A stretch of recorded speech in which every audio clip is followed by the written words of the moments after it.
with the recent jobs report showing that they had risen by a strong amount of 678,000.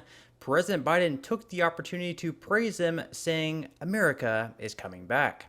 Now, perhaps we could address the record hot inflation and, most of all, gas prices, which were once under $2 per gallon back in November of 2020 and now upwards of $4. So, here are President Biden's thoughts, and as always, leave your thoughts or comments below. Today, companies are choosing to build new factories when just a few years ago they would have built them overseas. They're investing right here in America. On this very stage, we were standing before Intel. The chairman of the board of Intel was here. He announced a $20 billion investment to build a semiconductor mega site outside Columbus, Ohio, creating 10,000 new good-paying jobs. A portion of them are the construction jobs, but the full-time jobs, the average salary in those places are going to be $135,000 a year. And if Congress passes the Bipartisan Innovation Act, Intel is ready to increase their investment from $20 billion to $100 billion. You know, as I said, we invented the semiconductor, but we have been making them in America for a long time. We had to import them. We had to wait. It cost more. And that's what I mean when I say dealing with the supply chains.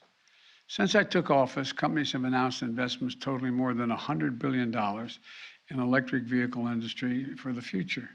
The iconic companies like Ford, GM, new electric vehicle production, Tesla, our nation's largest electric vehicle manufacturer, to innovate and inspire younger companies like Rivian, building electric trucks, Proterra, building electric buses.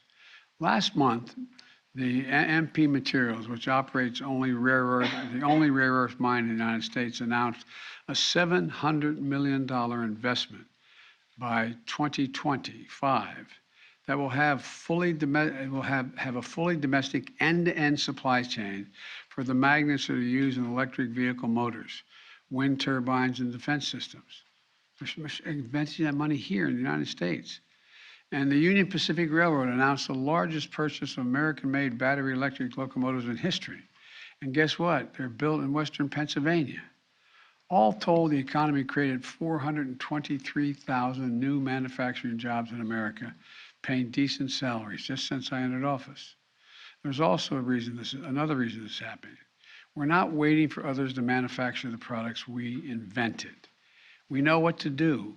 We know how to manufacture things in America. Today, that progress continues. I just had a chance to have a viral tour of both the Siemens facilities, one in Pomona and the other in Grand Prairie, Texas. A chance to talk with some of the IBEW members working there, because our infrastructure law provides $7.5 billion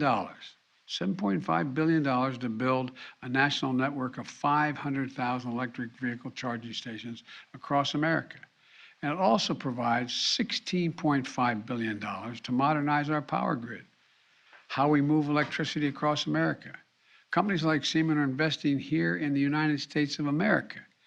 And you just heard from Barbara, Siemens is announcing a $54 million investment to upgrade and expand those facilities in Texas and California that develop high-tech, high-value electrical equipment that is used in electric circuitry, switchboards, electric vehicles, chargers out on the highways, and data centers.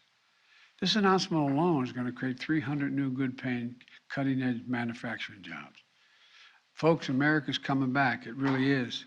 In addition, Siemens will be building an entirely new facility to make charging equipment for electric vehicles. The location of that facility will be announced later this year. I don't know where it is, so don't ask. A lot of my colleagues in the Congress are going to be saying, Joe, where's it going to go? I don't know. But it's going to be in America and help us continue to grow our clean energy economy. Look, folks, when I ran and got elected, I said I wanted to rebuild America. This is what I was talking about. And we want to see a lot more stories like this one. So when the taxpayers' dollars to rebuild America, that's what they are, taxpayers' dollars, we're going to buy American, buying American products to support American jobs. And by the way, these are the best products in the world. The federal government spends about $600 billion a year in goods and services to fulfill its responsibility to the American people, from the Defense Department to healthcare to education and beyond.